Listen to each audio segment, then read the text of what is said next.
Bonjour à tous et à tous. Bienvenue chez BSK Consulting Group. Comme je l'ai dit dans ma dernière vidéo, surtout le podcast sur la gestion financière, je vous avais promis en tout cas d'aller inviter aujourd'hui quelqu'un qui m'est spécial d'ailleurs, avec qui je partage beaucoup de choses, surtout à l'école. On s'est connus à l'école depuis maintenant 2 ans. Et c'est une personne déjà qui me motive moi-même et qui est très, très généreux. Et je vais, en tout cas, on aura l'occasion de connaître plus sur la personne. Et donc, il s'appelle Momo, donc c'est son nickname, mais il s'appelle Mohamed Boutifata. Donc, c'est une personne en tout cas que j'estime beaucoup et avec qui on a beaucoup partagé à l'école. Donc, on aura l'occasion de le connaître tout à l'heure dans notre podcast. Ce qui est important aujourd'hui, dans notre thème, nous voulons aborder beaucoup de sous-thèmes et qui va parler de la jeunesse surtout, qui va parler de parcours. Donc, on va découvrir son parcours qui est très intéressant. Et il a été major de promo mais tu plusieurs fois. Très intéressant. Donc, on va essayer de découvrir tout ça aujourd'hui avec Mohamed. Mais aussi, ce qui est important, c'est qu'il a beaucoup de choses à dire à la jeunesse aujourd'hui qui se met d'habitude des barrières tout seul, en se disant que, bon, je ne suis pas par leur environnement, de là où nous venons parfois, ou bien de notre couleur de peau, ou bien parfois juste des barrières invisibles qu'on se mette et qu'on pense qu'on ne peut pas atteindre certains objectifs. Et je pense que c'est important aujourd'hui qu'on passe des conseils et surtout ton parcours qui est très brillant et qui est très intéressant aussi. Merci beaucoup. Qui serait très intéressant pour la jeunesse et je pense que beaucoup de jeunes aussi qui habitent dans certains quartiers et ils pourront se voir et que tu es très actif aussi sur Article 1. D'ailleurs, tu es membre de Article 1, ouais. on aura l'occasion de parler de tout ça. Je vais parler très rapidement. Mais déjà, je veux que tu te présentes déjà, que tu nous parles un peu de ton parcours, des associations parce que tu as fait beaucoup de choses, quoi. Ok, bon bah je me présente, tu me connais déjà, donc je m'appelle Boultif Mohamed. Je suis en dernière année d'école d'ingénieur à l'IMT Nord-Europe, ex-mine de Douai, les gens l'appellent aussi comme ça, en apprentissage à Renault, à Ampère plus précisément, à Douai. Donc en fait mon travail, si tu veux, à Renault, c'est de réduire les coûts des véhicules. Ça c'est vraiment très large. Le terme exact c'est monosukuri. En japonais c'est l'art de la fabrication. Et donc du coup un peu c'est ce que je fais sur mes temps de travail. Mais j'ai aussi cette partie-là, donc tu m'as un peu spoil avant, qui est Article 1 et toutes les associations qui s'engouffrent aussi, parce qu'il n'y a pas que Article 1. Mais Article 1, c'est la base, c'est le pilier. C'est ce qui m'a fait découvrir l'association et c'est l'association auquel je suis engagé depuis maintenant 5 ans. Donc je travaille aussi sur cette partie-là. Ce qui est important, j'ai vu que depuis l'année dernière, tu es membre même actif du CODIR.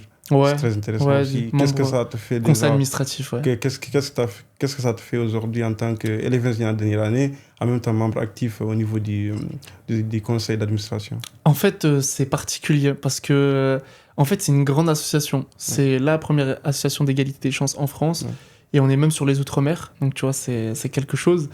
Et en fait, c'est venu un peu comme ça, au hasard. Moi de base j'avais pas ça en tête, pas du tout. Moi j'étais vraiment super engagé sur sur l'égalité des chances et tout ce que ça englobe et j'en parlerai après. Mais en fait on m'a contacté, on m'a dit écoute, moi j'allais à tous les événements, j'en loupais pas un. C'était un mardi soir fatigué, j'avais une évaluation le mercredi, je me dis allez, ça veut dire il faut moi-même que je me dise allez, je vais réviser le dimanche, le lundi pour que le mardi je suis prêt à aller à l'association. Et en fait, tout le temps, j'étais hyper actif. J'ai fait tous les secteurs, toutes les thématiques que l'association peut apporter. Et en fait, c'était un peu, on va dire, légitime pour moi, enfin pour eux en tout cas, que je devienne membre du conseil d'administration pour avoir un peu une vue du terrain. Parce que je suis sur le terrain concrètement. Il n'y a que moi qui... Enfin, il n'y a que moi. Je vais à tous les événements. D'accord. Donc ça veut dire je suis, on va dire, apte à parler. Alors il y en a bien d'autres, mais je suis apte à parler de ça parce que je l'ai vu sur le terrain et je l'ai vu même pas qu'une fois, je l'ai vu plusieurs fois. Ouais, t'es légitime en quelque sorte, t'es légitime à le faire parce que comme tu le dis, t'as vécu le terrain et t'as accompagné beaucoup de jeunes et donc t'es légitime à être déjà à ce poste-là et avec l'expérience que tu vas plus apporter une touche en termes de terrain. Au niveau du conseil d'administration, peut-être des gens qui n'ont pas forcément cette vue-là. En fait, c'est ça. En fait, moi, j'ai vraiment envie de... Alors, ça fait bizarre, ça fait même un peu peur. Au début, j'ai eu un peu peur. Je me suis dit, moi, je suis, on va dire, la voix de la jeunesse. Je suis un peu la personne... Parce que dans l'article 1, on a quand même... en termes d'abonnés, sur LinkedIn, par exemple, on a 40 000 abonnés. On a plus de 100 000 jeunes qu'on accompagne. Donc je me dis, sur 100 000, il y a moi qui est mentoré, qui est mentor, qui est voilà. Et je me dis, est-ce que je suis légitime dans un premier temps ? Si. Attends, au début, je me suis dit ça. J'ai eu ce syndrome un peu de l'imposteur, tu vois. Et après, j'ai dit, bon, il faut que, maintenant que on m'a confié cette tâche-là, et autant la faire bien comme il faut. Et je veux représenter tous ces jeunes-là qui sont dans l'association et qui sont même autres associations et essayer de faire le meilleur et de faire les choix les plus justes pour eux. Pour que en fait, pour impacter positivement. C'est ça, c'est exactement ça, tu vois. Et d'où vient déjà cette association? C'est quand tu as intégré, comment tu as fait pour arriver à cette association et impacter positivement? Parce que comme tu le dis tout à l'heure, ce qui est important, tu as dit le fait que tu as été constant dans l'association, tu as tout le temps été présent, donc forcément les managers, le top management va voir que ce jeune-là, il est apte à occuper certains postes. Donc, je pense que c'est le fruit de... On te félicite pour ça, déjà. Parce que c'est le fruit d'un travail. Ça montre que tu es constant dans l'association et que tu accompagnes beaucoup de jeunes. Donc, tu deviens légitime, en quelque sorte, pour occuper ce poste. En fait, moi, j'ai connu l'association par pur hasard. J'étais en prépa scientifique. Donc, moi, j'ai fait une prépa TSI. Donc, pour les gens qui sortent de STI2D, Sciences technologiques, de l'ingénierie et du développement durable. Et en fait, donc on fait 2 ans de classe prépa pour intégrer les grandes écoles. Et pendant la première année de classe prépa, en fait, l'association est venue dans notre classe pour nous présenter un peu l'association, comme quoi on pouvait être accompagné par un mentor. Et en fait, toute la classe, on se regarde un peu, on se dit, on y va, est-ce qu'on n'y va pas ? Et en fait, pratiquement toute la classe, on est là, voilà, généralement c'est un peu des publicités, voilà, ça passe, après on oublie. Auquel cas, moi, je me suis dit, en vrai, ça peut être quelque chose d'intéressant. Je suis allé voir ma mère, je lui ai dit, écoute, il y a une association qui s'appelle Article 1, qui lutte pour l'égalité des chances, donc en vrai, ça peut être intéressant d'y aller. Ma mère, elle m'a dit, écoute, c'est gratuit ? J'ai dit oui. Elle m'a dit, vas-y. Donc j'y suis allé, et j'y suis allé avec un ami à moi, et waouh, première fois, je dis waouh. Je rencontre des personnes qui sont totalement différentes de moi, en termes d'origine sociale, en termes de métier. Tu découvres moi qui étais entouré que de personnes qui étaient ingénieurs, qui voulaient être ingénieurs. Là, je rencontre des gens, des personnes qui sont en finance, des personnes qui sont en école de commerce, en droit, en histoire, qui font du théâtre. Rien à voir. Et en fait, de les rencontrer, de dialoguer avec eux, de discuter avec eux, on crée un réseau. Effectivement, et on grandit aussi. Mais exactement, et on apprend énormément de choses. Là où quelqu'un, moi j'étais vraiment matrixé en mode les concours ingénieur. Là, ça m'a ouvert les portes sur ça, de découvrir plein de choses. Et pour moi, c'était le premier choc que j'ai eu. J'ai dit, ah ouais, il n'y a pas que des ingénieurs. Et après, deuxièmement, on m'a mis à disposition une mentor. C'était une dame qui travaillait à Volvo. Ah ouais. Elle travaillait, elle s'appelle Anne. D'ailleurs, dédicace à Anne. de rêve lorsque j'étais enfant. Et en fait, pourquoi donc la première fois mon premier mentor, en fait, elle m'a réellement apporté, c'est comprendre c'est quoi le métier d'ingénieur. Je fais une prépa scientifique, mais quand on me pose la question c'est quoi être ingénieur, qu'est-ce qu'il fait concrètement au travail ? Jusqu'à présent, les gens posent beaucoup de questions même. C'est ça. Qu'est-ce que fait l'ingénieur déjà ? C'est ça. Et là, du coup, en fait, elle est arrivée, elle m'a concrètement apporté les réponses à mes questions. Elle m'a expliqué concrètement, c'était pas réellement un travail à proprement parler. C'est une posture, c'est un statut. Exactement. Ok, il n'y a pas que ingénieur, c'est large, ça veut rien dire. Et donc elle m'a expliqué tout ça, elle m'a expliqué son travail, ce qu'elle faisait. Et en parallèle, elle avait une entreprise aussi, elle était auto-entrepreneuse.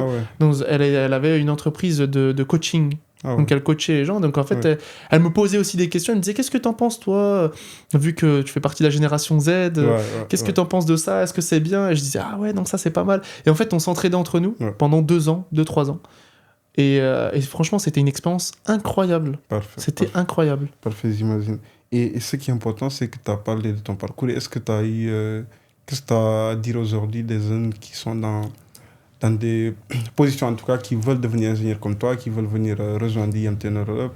Qu'est-ce que tu as à leur dire? Parce que déjà, tu as fait un parcours brillant. Je pense que c'est important aussi que tu le partages lorsque tu es à Lyon. Ok, non, mais... Alors, mon parcours, moi, et je veux vraiment que les jeunes puissent comprendre ça, qui viennent de QPV, quartier prioritaire de la ville, qui viennent de campagne, qui viennent de n'importe quel horizon, moi, j'ai envie que ces personnes-là comprennent quelque chose. c'est que moi, je viens de des quartiers de Grenoble. Donc je viens de Grenoble. Ouais. Je suis né à Grenoble. Ouais. Et bon, avec tout ce qu'on entend sur Grenoble, je pense que j'ai plus besoin de présenter cette ville. Carrément. Ouais. Mais voilà, donc c'était chaud quand même. Donc jeune parent divorcé, donc de 2 quartiers différents. Ouais. Donc Saint-Martin-d'Air et Tesser. Et donc voilà, des fréquentations quand même très chaud quoi. Ouais. J'ai pas envie de cracher sur eux parce que moi ça m'a apporté énormément de choses. Forcément, Ça m'a apporté énormément et j'en garde quand même après coup. Je me dis heureusement que j'ai vécu ça. Ouais. Et mais aujourd'hui en fait j'ai envie de je jette pas la pierre parce que voilà j'ai subi de la discrimination, j'ai subi un peu de harcèlement etc. Ouais. J'ai harcelé aussi des gens et je m'en excuse parce que j'étais bête, j'étais débile. Mais en fait tout ce parcours là lorsque j'étais dans mon quartier ça m'a forgé. Ouais, ça te forge en vrai. Ça te forge. Ouais.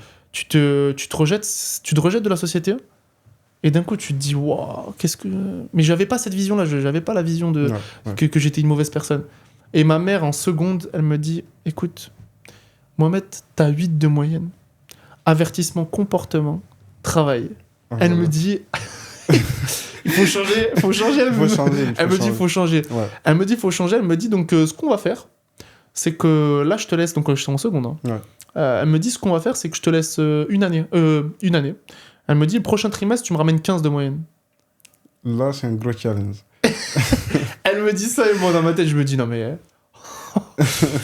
ok, bon, pourquoi pas. Donc, je me dis, allez, on va travailler, etc. Donc là, je me donne. Et là, deuxième trimestre, 8,5. Oh là là. Et là, ma mère, elle me regarde, elle me dit, bon, écoute, ça y est. C'est bon, je t'ai fait confiance, on en a parlé, on a discuté, pas de souci. Ouais. Elle m'a dit, bah écoute, l'année prochaine, tu changes de ville. Et je dis, hein? Elle me dit, tu changes de ville, tu vas à Vienne. Ah ouais? Je dis, Vienne, c'est où ça? En plein milieu de la France. Elle me ramène à Vienne. Et moi, là, je suis super... Enfin, là, en vrai, je suis pas content. Et je me sens même un peu rejeté. Ouais. Je me dis, je me sens rejeté. Même si elle m'avait prévenu, je me sens encore rejeté. Ouais. Et de sortir, en fait, de mon environnement social... toujours à traîner dans le quartier, grandi, tout ça, voilà, à rester, parce que moi j'ai pas de frères et sœurs, donc mes seuls copains, c'est des personnes du quartier, etc. Donc j'allais faire des foot avec eux, je sortais avec eux, je faisais de la boxe avec eux. D'être sorti du quartier, je me suis senti en internat. Très complexe. Et donc je rentre en internat, et est-ce que c'est ça qui m'a fait réagir, qui m'a fait, on va dire, prendre conscience? Je pense que ça a affecté, oui. Ça a affecté, mais la plus grosse des choses, c'est d'avoir vu ma mère travailler et d'avoir pris 2 travails. La journée et après retravailler le soir de 19h jusqu'à 3h du matin et dormir que 3-4 heures. Ouais. Quand j'ai vu ça, j'ai dit, mais en fait, ma mère, elle travaille comme ça, comme une acharnée. Parce qu'on n'avait pas les moyens. Qu'elle puisse qu'elle travaille comme ça et que moi, je jette, en fait, je m'en fous un peu de ce qu'elle fait. En fait, t'as pris conscience de tout ça. Et donc j'ai dit, en fait, je suis obligé. Donc je suis allé voir des gens. Je me rappelle un Kylian, en études, en première. Je vais le voir. Je lui dis, comment tu fais pour travailler? Il me dit, écoute, il me dit, écoute, tu suis en cours. Et c'est bon. Donc je fais ça, je dis, je vais suivre en cours. Je suis en cours, bam, prochaine note, j'ai 10. Je dis, c'est pas possible. Ça commence à... J'ai 10, mais... Non, moi, je voulais une grande note, 10. Mais là, déjà, ça commence à... Je me dis 9, 10, 8, 10. Et je me dis, punaise. Et je vais le voir, je dis, mais toi, tu vas raconter n'importe quoi, ça marche pas ta technique. Je vais voir une deuxième personne, elle s'appelait Titouan. Je vais la voir, elle me dit, écoute, refais des exercices. Ouais, ça, c'est la bonne méthode pour les mathématiciens. Donc je dis, bon, bah, ok. Je refais les exercices, je refais jusqu'à comprendre. Et en fait, je commence à apprendre. Je commence à apprendre. Très intéressant. C'est ça, je commence à apprendre. Et quand tu sais comment tu fonctionnes, et ben en fait là, j'ai commencé à comprendre qu'en fait j'avais un potentiel. Ma mère, elle me répétait tout le temps. Mais je me disais quoi? Je me disais, ma mère, elle me dit, t'as du potentiel, mais c'est ma mère. Elle me dit ça. Tu vois bah. Mais et à la fin, je suis arrivé à 16,5 de moyenne. J'arrive à 16,5 de moyenne et j'ai donc, première fois que j'ai les félicitations, la directrice, elle me convoque. Elle me convoque, elle me dit, écoute, Mohamed, il fallait que je choisisse une personne parmi toute l'école. Et j'ai choisi toi parce que tu as le parcours le plus atypique de ce que j'ai vu. Et donc j'ai été félicité par le président de l'Auvergne-Rhône-Alpes pour avoir eu la mention très bien du coup au bac. Parfait. Et ça, mais franchement, à refaire, là, je me dirais, est-ce que j'arriverai à faire la même chose? Donc je je remercierai jamais autant ma mère sur Donc, ce parcours. Et après, ça a été une évidence de rentrer en prépa, du coup, que j'ai su peut-être 2-3 mois avant la Parcoursup, parce que c'est un prof qui m'a dit ça. Il m'a dit, va en prépa. Je lui ai dit, prépa, c'est quoi ? Je connaissais pas. C'est bizarre, il y a beaucoup de gens qui me disent qu'ils ne connaissent pas les prépas. Ah ouais, en fait, et c'est ça que moi j'aurais aussi envie de parler aujourd'hui, et que si tous les jeunes me remarquent, c'est qu'en fait, on a ce problème-là d'être désinformé. Il n'y a pas d'information. Les gens ne savent pas ils savent pas qu'on peut faire une prépa scientifique pour rentrer dans les écoles d'ingénieurs, que ce soit en STI 2D, en STL, pour ceux qui sont en STMG, quand on critique la STMG, etc. Mais concrètement, tu peux très bien faire une prépa ECT, et après faire une grande école de commerce. Enfin voilà. Donc il y a ce manque d'information qu'on a qui touche tous les jeunes. Et ça, c'est pas possible. Et justement, là-bas, c'est important. Le manque d'information, selon toi, aujourd'hui, de toute façon, on peut s'informer quand même, même si c'est des jeunes quand même, parce que dire à un gars qui vient d'avoir le bac, qui a peut-être 18 ans, 17 ans, de faire un choix définitif, c'est un peu compliqué. Mais comment on peut s'informer déjà ? Parce que de toute façon, après, moi, je veux pas dire que c'est les jeunes qui posent problème, parce qu'il y a les réseaux sociaux, il y a aujourd'hui l'IA qui nous permet d'avoir toutes les informations. Mais est-ce que d'un côté, c'est pas de notre faute, quoi, je veux dire. Pour moi, non. Parce qu'en fait, comme on dit, on est jeune. Ça veut dire, notre cerveau n'est pas totalement constitué. Enfin, là, il est encore en développement. Ça veut dire, va parler à quelqu'un et va lui dire, il faut que tu te renseignes sur ton avenir, etc. Il faut que tu recherches, il faut que tu travailles tout seul. Mais même moi, je vais me dire, mais... C'est pas évident. Voilà. Et où chercher ? Chercher quoi ? Écrire quoi ? Tu me dis l'IA, mais écrire quoi sur l'IA ? Tu demandes quoi, ChatGPT ? À Claude, à Mistral, tu demandes quoi ? Donc à partir de là, on t'a proposé de faire une prépa. C'est ça. Et t'as choisi. Je suis allé voir ma mère encore. Je suis allé la voir. C'est la base. Je lui ai dit, je fais une prépa. C'est la base. Elle me dit, fonce, c'est quoi ça ? Je lui ai dit, on m'a dit que c'est un truc élitiste. Elle m'a dit, c'est général. J'ai dit oui. Elle m'a dit, vas-y, fonce, challenge-toi. Et après, je suis allé voir toutes les personnes autour de moi et j'ai dit, je pense que je vais faire prépa. Et là, la downfall, je me suis dit, waouh. Tout le monde me dit, ah non, mais tu vas pas réussir, Mohamed. Tout le monde. Les gens qui découragent tout le temps. Tout le monde. J'ai eu 2-3 amis qui m'ont dit, non, mais t'inquiète, je crois en toi. Tout le reste, mes amis, des personnes de ma famille, du côté de mon père qui m'ont dit, non, tu vas pas réussir, c'est trop dur. Des amis de mon père qui me disaient, non. Ça, c'est l'idée que les gens se font. Quoi ? En tout cas, d'habitude, les gens se mettent déjà une idée, quoi, des barrières, quoi. Ça revient à ce qu'on disait. Mes professeurs, ça, c'est c'est le truc, vraiment. J'avais un professeur de maths qui me dit, alors Mohamed, c'est vrai que t'as des bonnes notes, mais là, ça va. On te voit pas trop en prépa, tu sais que la charge de travail est très dure. Et là, je me dis, écoute. Et là, en fait, je me suis dit quoi ? J'ai toujours fait ça dans ma vie. C'est qu'en fait, ils m'ont dit, tu vas pas réussir. J'ai dit, tu sais quoi, je vais leur prouver que c'est possible. C'est possible. C'est pas que c'est possible de réussir à prépa, parce que j'ai pas été le top 1 de prépa, tu vois. Mais de leur dire, écoutez, vous savez quoi, vous croyez pas, moi je vais essayer de faire tout ce que mon possible. Là où les gens ne me voient pas, je vais y aller. Je vais aller et on va voir et on va essayer de leur prouver qu'ils ont tort, entre guillemets, tu vois. Et moi, je pense que... Moi, en tout cas, c'est comme ça que j'ai réfléchi. Ok. Et là, déjà, qu'est-ce que tu as à dire à un jeune aujourd'hui qui nous regarde et à qui, en tout cas, l'entourage, à chaque fois, leur pousse vers le bas? Qu'est-ce que tu peux leur dire dans ce sens-là? Parce que là, toi, on t'a... moi, j'ai eu la chance d'avoir ma mère. T'as failli de ne pas aller en prépa, alors que c'était la meilleure destination pour toi, finalement. Mais j'ai failli rester à 10 de moyenne, 7, 8, 9 de moyenne, rester dans mon quartier, traîner et faire des choses illicites, tu vois. Mais si j'ai un conseil, et c'est compliqué, hein, parce que ces jeunes-là, en fait, justement, ils sont déjà ils sont endoctrinés par les personnes autour d'eux, ils sont dans leur matrice, en fait. C'est compliqué. Mais on va dire que si je peux aider une personne sur 1000, on va dire, il faut changer son environnement. C'est compliqué. Il faut trouver une solution. Peut-être aller voir les personnes décisionnaires comme votre père, votre mère. Essayer de voir quelqu'un ou aller voir un professeur qui est assez... qui on va dire, vous avez confiance, parce que pas tous les professeurs, mais des personnes en qui vous voyez qui sont gentils, qui ont quelque chose, et leur dites, écoutez, moi j'ai envie de changer d'environnement parce que je suis pas bien. Je sais que je suis pas bien, je suis une personne mauvaise ou quoi. Et il faut que je change. C'est quoi la meilleure décision à faire ? Changer d'école, mais encore une fois, ça dépend, parce que là, il y a un niveau financier aussi qui rentre en compte.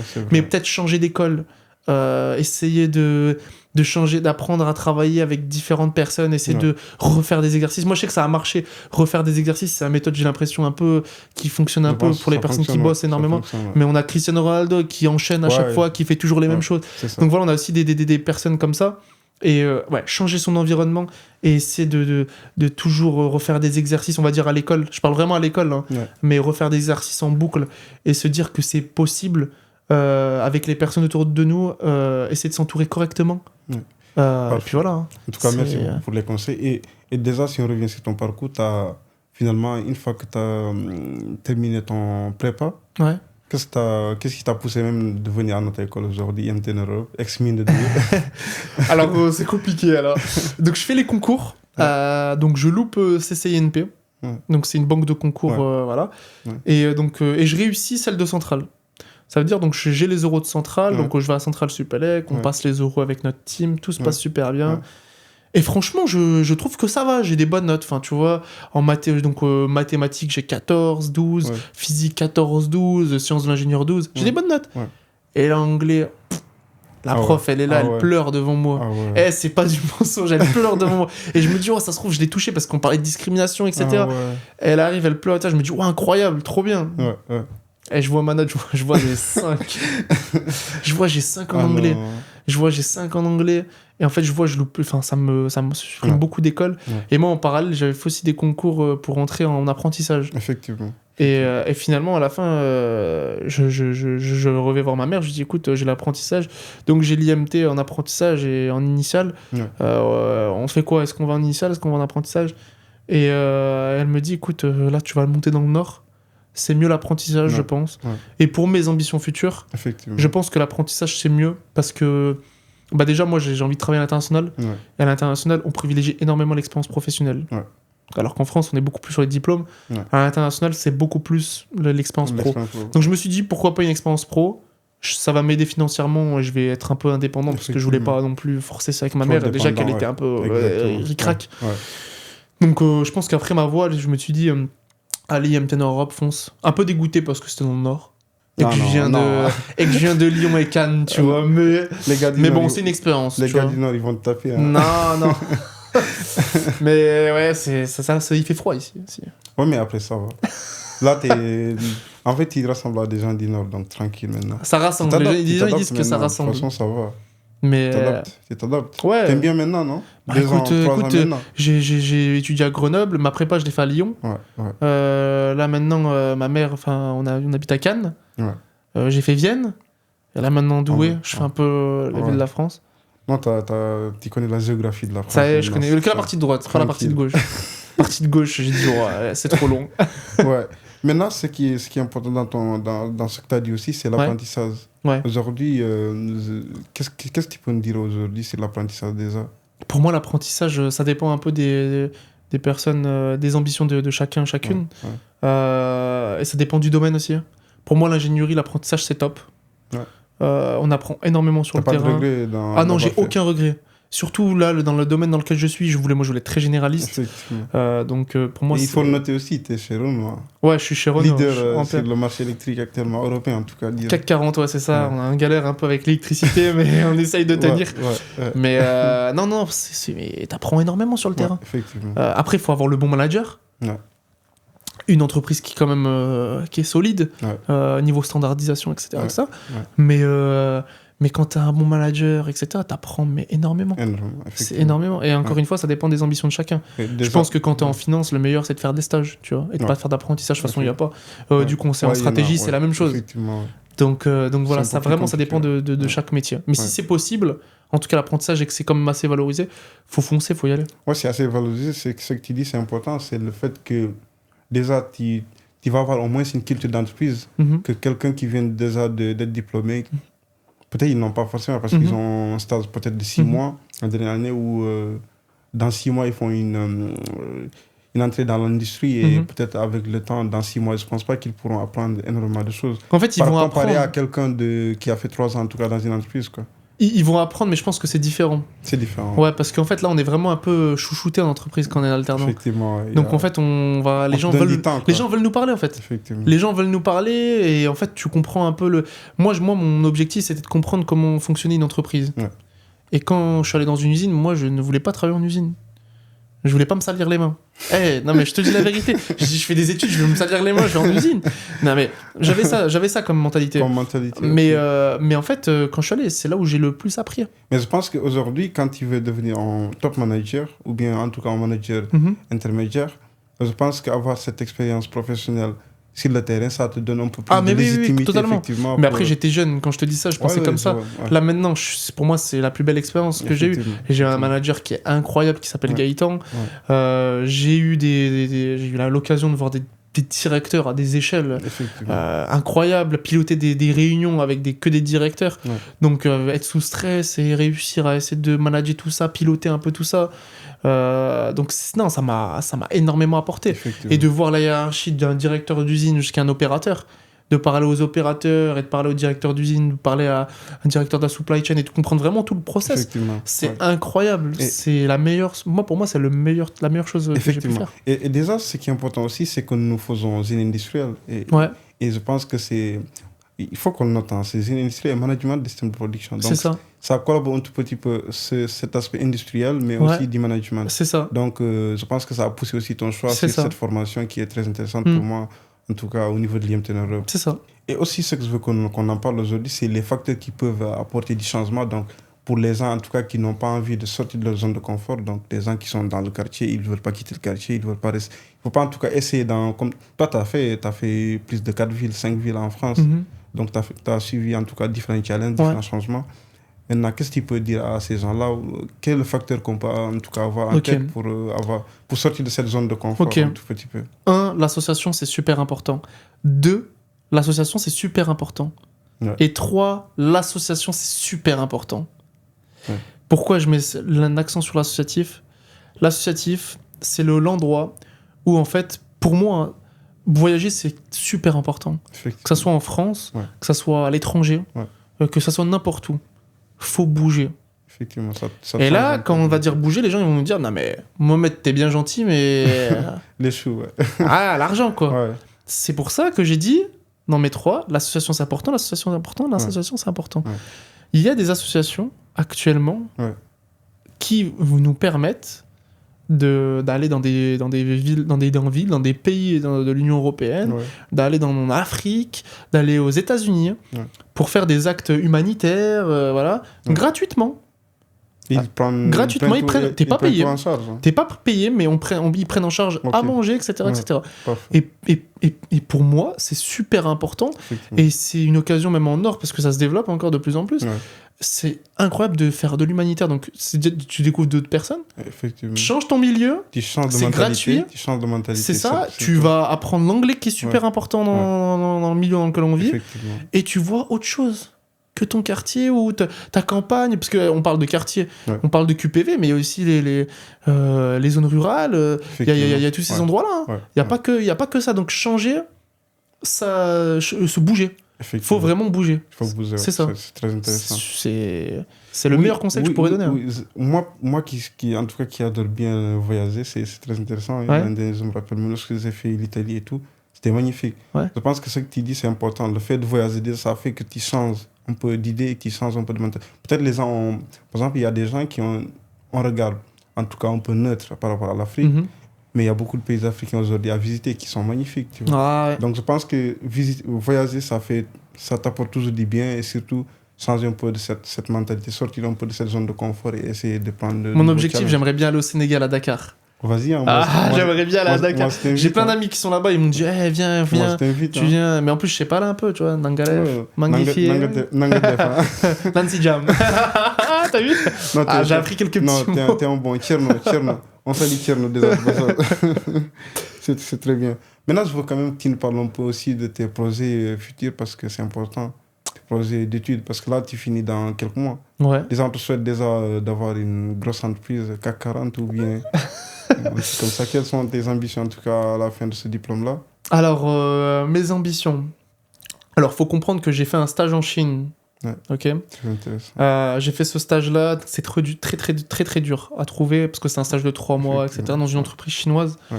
Et quand je suis allé là-bas, je me suis dit waouh, faut que je travaille à l'étranger, sûr. La méthodologie de travail, les façons de faire, la hiérarchie, comment elle fonctionne, les méthodologies de travail.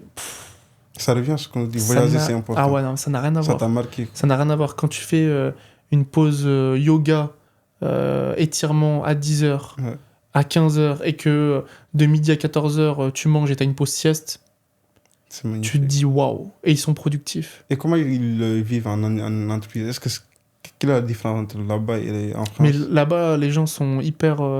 en Chine, en tout cas, dans l'entreprise chinoise, les gens, moi en tout cas, en tant qu'étranger, je l'ai vécu vraiment incroyable. Ils sont venus me voir, ils m'ont dit est-ce que j'étais religieux, si oui, je pouvais avoir une salle où je pouvais prier. Ils m'ont ramené plein de fois au restaurant, ils m'ont mis à disposition un van. J'ai appris énormément là-bas. Les gens sont super gentils. La façon de travailler, ils n'utilisent pas, il n'y a pas Google, il n'y a pas ChatGPT, il n'y a pas tout ça en fait. Donc eux, ils utilisent WeChat. Weixin, tout se passe là-dessus. Enfin, c'est différent. Je pourrais en parler des heures, tu vois, mais grosso modo, c'est une autre culture. Et une autre culture, c'est toujours bon à apprendre. Effectivement. Et en fait, tu te dis, waouh, ok, on est vraiment loin derrière les Chinois quand même. Et automatiquement, ça t'a poussé à dire, là, il faut bosser à l'étranger. Ouais, je me suis dit que pour mes ambitions, j'aimerais bien partir à l'étranger, travailler, découvrir d'autres pays. Et la partie Asie me tente très très bien. Ouais, l'Asie, c'est surtout que tu l'Asie, j'aimerais bien l'Indonésie, la Corée, la Chine, la Thaïlande. Je pense que c'est quelque chose, Singapour, Malaisie, c'est cool. Indonésie. Je pense qu'il y a quelque chose là-bas de très fort. Et t'envisages de trouver du travail directement là-bas ou bien de passer par d'autres étapes pour le moment Alors moi, du coup là, on en revient un peu à mes projets futurs. Moi, j'en ai pas encore parlé à l'école. Ça fait déjà même plusieurs mois que j'ai eu cette réponse depuis février. Mais du coup, là, j'intègre, le 25 août, j'intègre du coup l'ESSEC. Parfait. Donc, j'intègre l'ESSEC dans le master achats internationaux et supply chain. C'est le numéro 1 mondial. Sur le numéro 1 mondial en termes de supply chain et achat, et c'est le QS ranking, par rapport au QS ranking. Effectivement, de toute façon, ESSEC, c'est connu. C'est top 2, ça. C'est top 2. Et donc, je fais le cursus à Singapour. Donc, en fait, je commence... donc, je fais un cursus, donc une sorte de trimestre à Singapour, où j'ai les cours là-bas. Et en fait, pour moi, c'est un peu une évidence. J'ai fait la Chine. Et en fait, pour moi, c'est aussi un peu quelque chose qui est... C'est un peu une suite logique de me dire maintenant je fais Singapour pour vraiment m'approprier l'Asie, tu vois, parce que c'est les deux piliers un peu de l'Asie. Singapour, c'est là où tu as tout en fait concrètement qui se passe. C'est une grande économie, surtout dans le monde de supply chain. C'est ça. Donc niveau économie, c'est la base même de l'Asie. Et la Chine, c'est les méthodes les plus clean, les plus simples, le process. Tout se passe là-bas, en fait. Tout se passe en Chine. Donc, en fait, de lier les deux, je pense que c'est intéressant pour moi de comprendre ça, de le voir. D'aller sur le terrain, de le comprendre. Et puis voilà. Donc je rentre à l'ESSEC, en apprentissage, toujours. Voilà, mon cursus, moi, il va être basé sur de l'apprentissage. C'est magnifique, ça. Et donc, voilà. Donc, après, bien entendu, trouver une entreprise. Là, je suis en pleine négociation, je sais pas encore. J'aimerais bien basculer sur du luxe. Moi, j'aimerais bien... Pourquoi je te dis du luxe? C'est parce qu'en fait, j'ai toujours bien aimé les habits. Ouais, on le voit direct. J'aime bien les habits. On va là ça. Non, j'aime bien les habits. Vraiment, j'ai une intention tout particulière par rapport à ça. Et je pense que moi, j'ai toujours été attiré quand même par les industries qui vendent un produit. Qui vendent un produit. Et pas un service.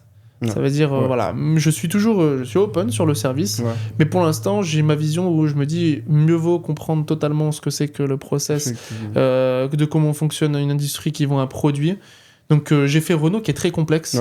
On vend un produit très complexe qui est une voiture, avec un stress qui est quand même énorme, une rigueur de qualité, etc., qui est très... Voilà, l'automobile, c'est reconnu pour ça. Et donc, me dire d'ajouter ça à mon palmarès en achat et supply chain dans un milieu du luxe, où c'est quand même eux le top du panier par rapport aux achats, etc. Je pense que c'est quand même quelque chose qui, niveau palmarès, ça peut vraiment m'apporter énormément. Le mieux, on est très content pour toi. Je pense que l'audience aussi est très content pour ça. Et justement, ce qui est important, c'est que les gens, parce que je vois bien que toi, tu fais des éloges à la Chine, mais je pense qu'en Europe, de manière globale, on a une mauvaise image de la Chine. Je ne sais pas ce que tu peux nous dire, en tout cas, des gens comme moi qui pensent que la Chine, c'est pollué, c'est tout ça. Qu'est-ce que tu peux me dire dessus? Ce que je peux dire, alors, c'est que déjà, il n'y a aucun pays qui est bon ou mauvais. Chaque pays a des points positifs, a des points négatifs. Quand on part déjà de ce postulat-là, déjà, on peut pas réellement... Bien sûr qu'en Chine, il y a des points négatifs. On peut arriver, nous, en tant qu'Européens, on va dire, ah, voilà, ils ont pas de liberté d'expression, machin. Ok, c'est un fait. Ok, c'est un fait. Moi, quand j'ai parlé avec eux, ils me disaient que non. Mais c'est un fait, ça peut, c'est probable, c'est compréhensible. Voilà, moi, j'étais étranger, donc peut-être qu'on m'a dit des choses là. Mais en tout cas, c'est ce qu'on m'a dit. Mais à part ça, les gens vivent très bien. Donc finalement, si les gens vivent très bien... Parce qu'eux, ils peuvent dire la même chose de nous. Non, mais si vous êtes trop ouverts, etc., etc. Voilà, les gens, ils sont comme ça. Il y a plein de débats là-dessus. Donc en fait, je pense qu'il n'y a pas réellement de débat là-dessus. Il y a des pays qui sont sont communistes. Il y a des pays qui ont une certaine dictature. Il y a des pays qui fonctionnent plus avec une démocratie. Je pense que chaque pays... Il y a un ami à moi qui s'appelle Ahmed qui disait que chaque pays ne peut pas vivre comme tout le monde en fait. Il y a des pays où leur fonctionnement c'est mieux avec un roi, comme au Maroc, etc. Donc leur fonctionnement fonctionne comme ça et ça fonctionne très bien comme ça. Et si on mettrait une démocratie au Maroc, ça ne fonctionnerait pas. Et en fait, chaque pays fonctionne d'une façon qui leur est propre. Tu vois, donc je pense que c'est facile d'arriver et de dire oui, la Chine, de toute façon, nous on critique beaucoup les Français. Tu vois, on va dire ouais, la Chine, ils ont ça, mais on va dire aussi, on va critiquer les États-Unis, on va critiquer aussi tous les pays en fait. Ouais, la Corée, elle est comme ça, elle est comme ça, les Japonais, ils sont comme ça. Mais en fait, finalement, chaque pays a des points positifs et des points négatifs. Donc, je pense que le bon, c'est de récupérer le meilleur pour nous-mêmes, se dire, voilà, c'est quoi qui est bon dans son pays, et d'essayer de garder cet aspect-là et de le promouvoir à notre échelle, tu vois. En Chine, j'ai trouvé ça bien, et ben, je vais le faire, mais à l'international. Parfait. Tu vois, je pense que c'est la meilleure des solutions à faire. En tout cas, on te souhaite une belle carrière. Déjà, c'est magnifique et on est très content pour ton admission à l'ESSEC. Merci beaucoup. Il faut qu'on le rappelle quand même, top de l'école de commerce en France. Donc, juste à côté de SCP, donc c'est magnifique. Donc, surtout en supply chain, en plus, tu pars dans une région où le supply chain, ça fonctionne beaucoup. C'est Singapour, quoi. C'est reconnu pour qui est au niveau des ports, des trucs comme ça. Donc, je pense que ça sera un lieu où tu vas beaucoup apprendre. Donc, c'est très intéressant. Et moi, je veux que tu me parles maintenant une petite conclusion à toute cette jeunesse qui nous écoute et qui a envie d'atteindre des objectifs comme toi ou bien plus que toi, quoi.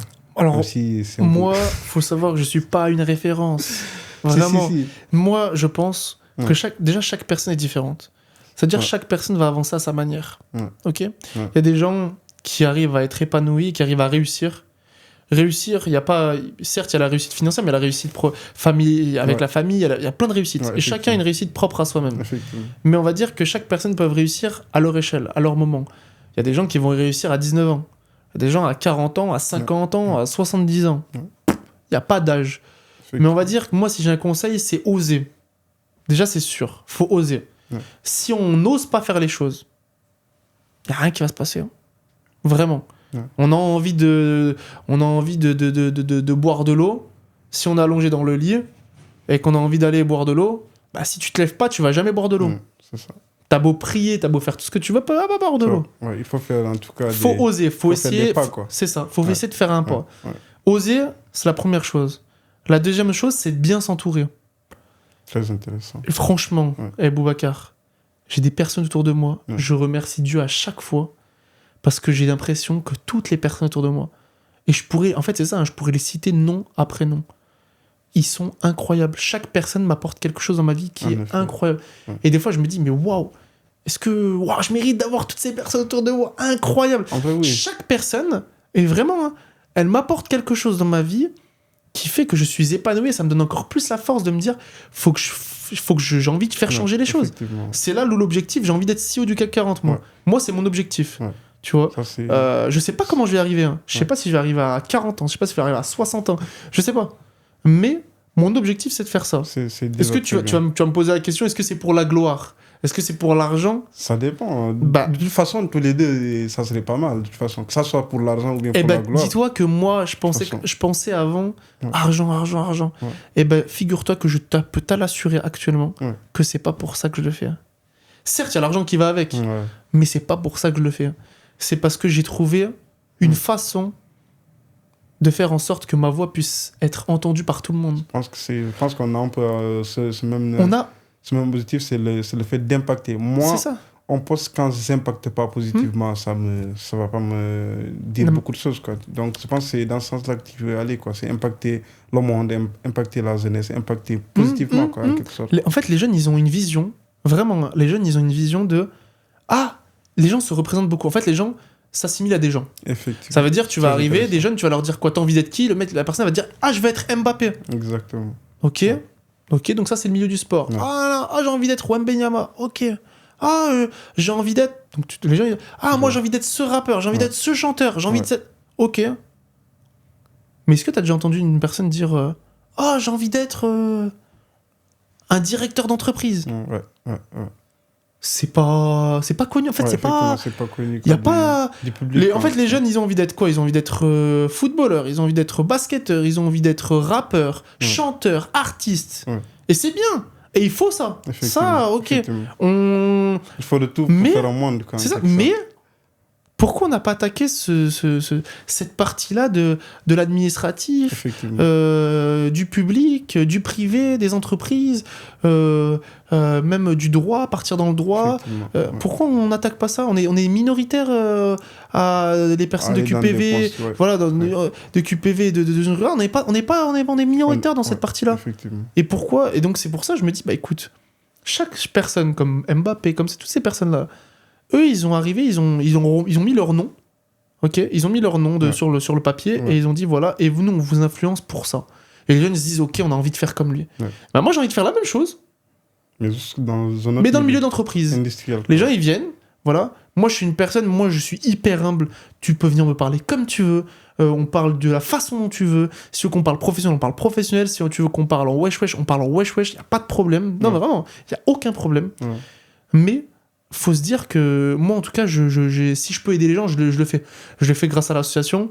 J'essaie de le faire en parlant aux gens et en essayant de transmettre un peu ça. Mais voilà mon objectif en fait. Et en fait c'est ça qui m'anime. C'est ça qui m'anime de me dire voilà, si je suis PDG du CAC 40, je vais pouvoir avoir un impact sur la diversité et inclusion d'entreprise déjà, faire quelque chose qui marche. Et moi je te dis en entreprise la diversité et inclusion c'est ce qui fait fonctionner une entreprise. Et c'est la force d'une entreprise d'avoir des personnes qui viennent de chaque milieu à l'international, des gens qui viennent de chaque pays, mais en fait d'avoir voilà c'est ça. Moi je fonctionnerai plus comme ça et les entreprises se diront qu'ils fonctionnent comme ça, mais après à voir comment ils fonctionnent concrètement. Voilà, et moi avoir ce pouvoir là de me dire voilà je peux avoir cet impact là, je peux avoir des gens qui sont quand même performants, bien entendu. Je vais pas prendre des gens je vais pas prendre la diversité inclusion pour faire la diversité, je vais pas prendre des personnes qui viennent de QPV pour choisir des personnes qui viennent de QPV. Non, moi je veux être juste. On est juste avec les gens. T'es bon, t'apportes quelque chose, et ben vas-y on te prend.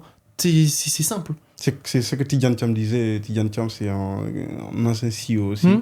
Et il disait que le talent est uniformément réparti. Et je pense que ça soit de milieu défavorisé ou pas, s'il y a le talent, il y a le talent. C'est ça. Et on a plein de talents. Effectivement. Et on a plein de talents. Donc, ils attendent juste à être dévoilés et à l'utiliser aussi. Parce que c'est bien d'avoir un talent, mais si tu l'utilises pas, il faut le sortir. Effectivement, il faut le sortir de cette zone de confort. Faut le titiller, le talent. Effectivement. Tu as beau l'avoir, mais tu sais. Il faut l'aiguiller un tout petit peu et essayer de l'élever. En tout cas, c'était un magnifique podcast. Nous, on a aimé et je pense que c'était un plaisir également, mais merci beaucoup aussi de m'avoir ramené ici. T'es une personne aussi incroyable. Faut que tu le saches. Merci. Non, mais faut que tu le saches quand même. Merci beaucoup. En tout cas, c'est magnifique de t'avoir ici, en tout cas dans le podcast. Et je pense très prochainement, je vais inviter aussi des gens qui sont comme toi, qui vont inspirer un peu cette jeunesse. Il faut. Ensemble, on va essayer de changer, bouger les lignes. Quoi. Donc, c'était... Ouais. En tout cas, si tu veux que je rajoute un dernier truc avant que tu fasses la conclusion, donc moi, l'association, elle s'appelle Article 1. Les gens, ce qu'ils peuvent faire, que les personnes qui sont en terminale, ils peuvent se renseigner avant Parcoursup, ils peuvent se renseigner sur les métiers. On a une plateforme qui s'appelle Inspire. Tu cliques sur Google et t'as tout, en fait. T'as tous les métiers disponibles, les cursus, comment faire, etc. T'as ça. Et tous les jeunes qui sont étudiants, tous les jeunes, de tous les domaines différents, ils peuvent s'inscrire pour avoir un mentor à disposition. Vous pouvez avoir un mentor à disposition. Et moi, je trouve que c'est gratuit. Et ça va vous permettre de dialoguer avec une personne outre que vos parents, etc., qui est adulte, qui est dans le milieu professionnel. Imaginons qu'une personne est en droit, et ben la personne elle va se dire j'ai envie d'être avocat ou avocate, et ben elle va arriver, elle va sûrement probablement avoir un mentor qui sera avocat, avocate. Et si c'est pas le cas, elle va avoir une personne qui est dans le domaine qui est liée. Et qui connaît bien le C'est ça. le milieu, Donc quoi. surtout, n'hésitez pas à rejoindre ça, c'est gratuit. Et pour moi, c'est un pas. Quand je vous ai parlé tout à l'heure d'oser, c'est gratuit, il n'y a rien de... Voilà. Donc maintenant, il faut l'oser, il faut faire ce pas-là. Et se dire que c'est peut-être à partir de là, aujourd'hui, que les choses vont se débloquer petit à petit. Donc foncez. En tout cas, merci beaucoup, Mohamed, pour ces conseils précis, en tout cas, pour notre jeunesse, et moi y compris. Et merci beaucoup à toute l'audience et CBSK Consulting. Restez connectés et à très bientôt. On va vous rapporter aussi de nouveaux challenges et de nouvelles personnalités qui vont effectivement venir partager leurs expériences et vous apporter certaines réponses à vos questions. Merci beaucoup, Mohamed.